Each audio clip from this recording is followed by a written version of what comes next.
Yo, what's going on, everybody? So we back with another reaction.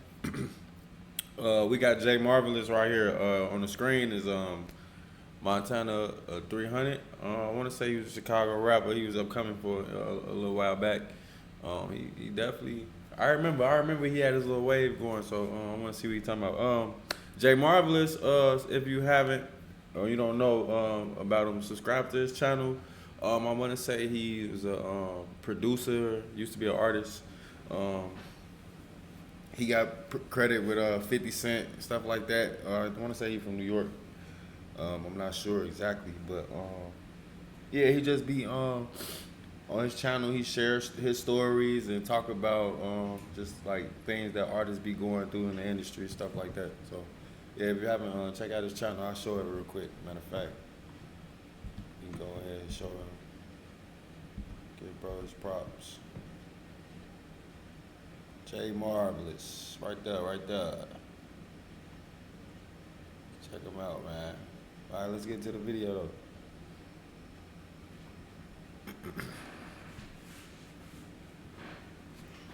Alright, y'all. Montana 300 broke the oath, and most people don't know why. Montana 300 got his start when he first uploaded his videos on the MySpace. He would gain notoriety from the swag and surf freestyle that got him booked for his first few shows. Some people would say that Montana 300 came before drill rap.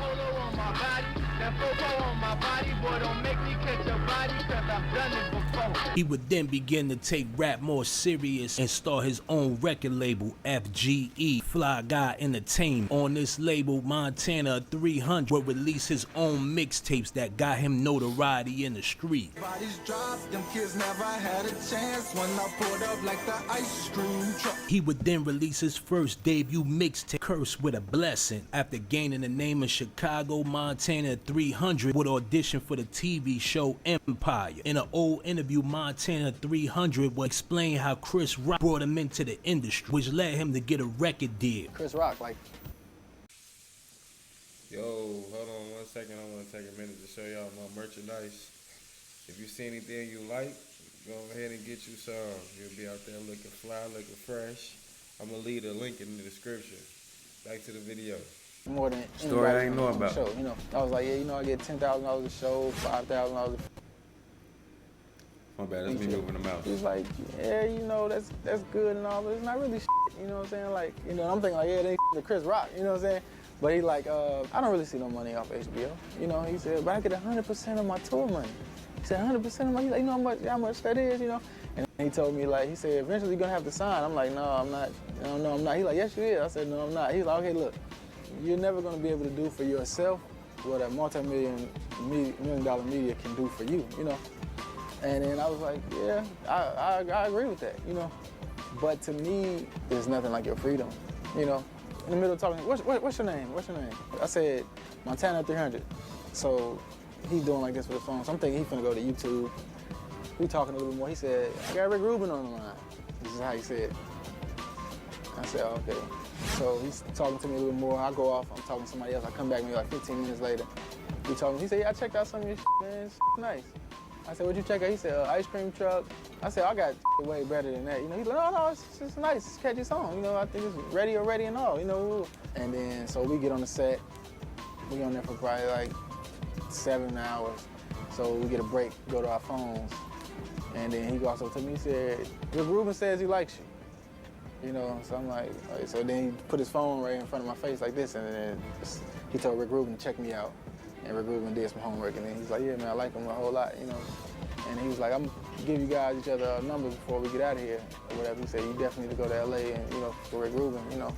I never heard from Chris Rock after I gave him my number, but he still did what he said he was gonna do, and, you know, had Rick Rubin reach out to me, you know.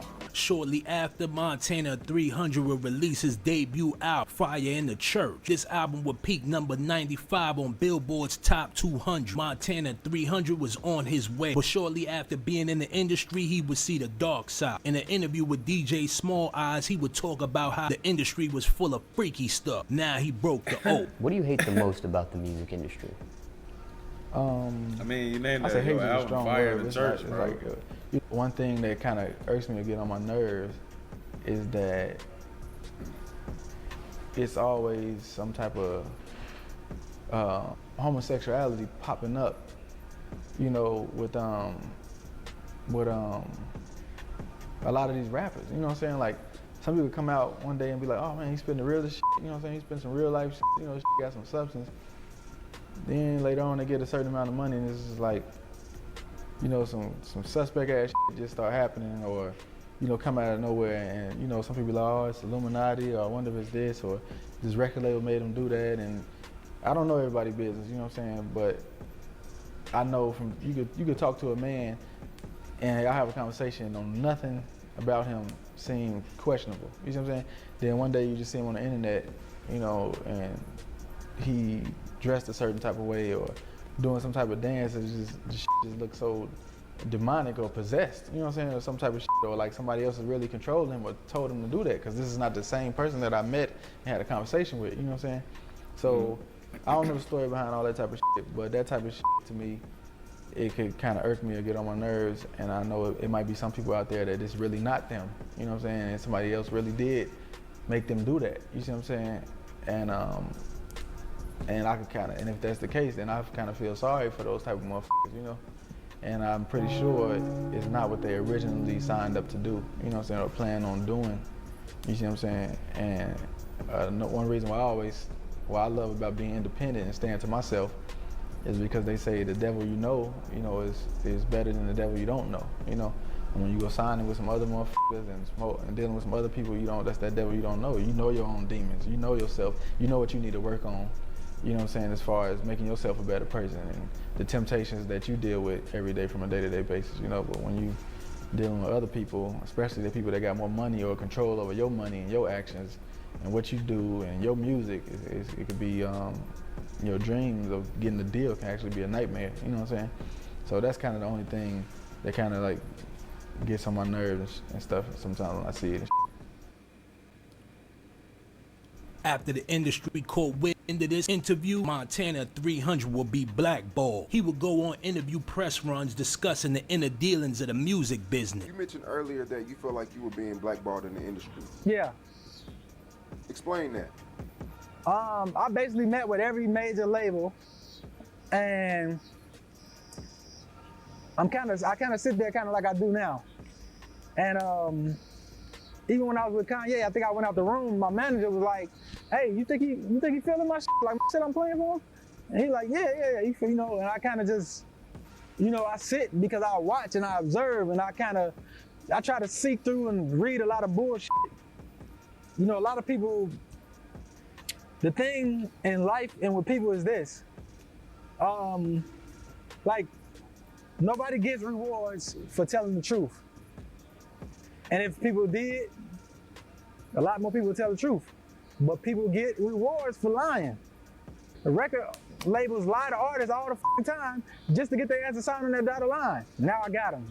Now I can do it. Like, so it's rewards from lies. That's why way more people lie than tell the truth. The truth fucking hurts. The truth is painful. So everybody in life is dealing with something, fighting and dealing with something. So we can all come around each other and smile and do a video shoot like nothing is wrong or nothing is happening in our personal lives, but that's not the truth. All they know is the sauce. Let them know the cost. And when I say that, I don't mean the price, money-wise. I'm talking about let them know the cost. What did it fucking cost you to get these cars and these racks? It cost you to sign it cost you your fucking freedom. It cost you signing your rights over. You can't go spend time with your kids like you want to because they running you left and right like crazy. They got you on a mission running, trying to get yourself out of debt for the next 5, 10, 15 years of your life, if you can even get out of it. And when they feel like they gave up on you, they sit your ass on the shelf. Like, now you don't have a chance of getting out of that contract. Now you saying, F this label, they don't do shit for their artists, blah, blah, blah. When all the reality is they done found somebody new and they putting their time and their money behind him. They sitting your ass on the shelf and you owe them now. Go work at McDonald's, they getting part of that check. Say you're gonna stop working for they record label and you're gonna stop rapping and you wanna go work at McDonald's, or you wanna go over and get into the movie industry. They getting part of that check.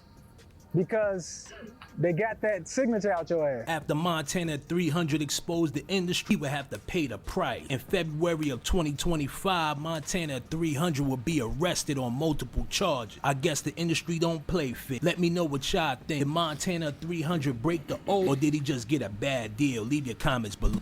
Damn, I didn't know he got arrested. I gotta see what he got arrested for. I'm gonna tell me how to do. I'm gonna check that out.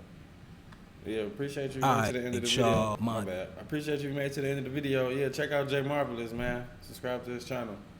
But you already know I'm gone.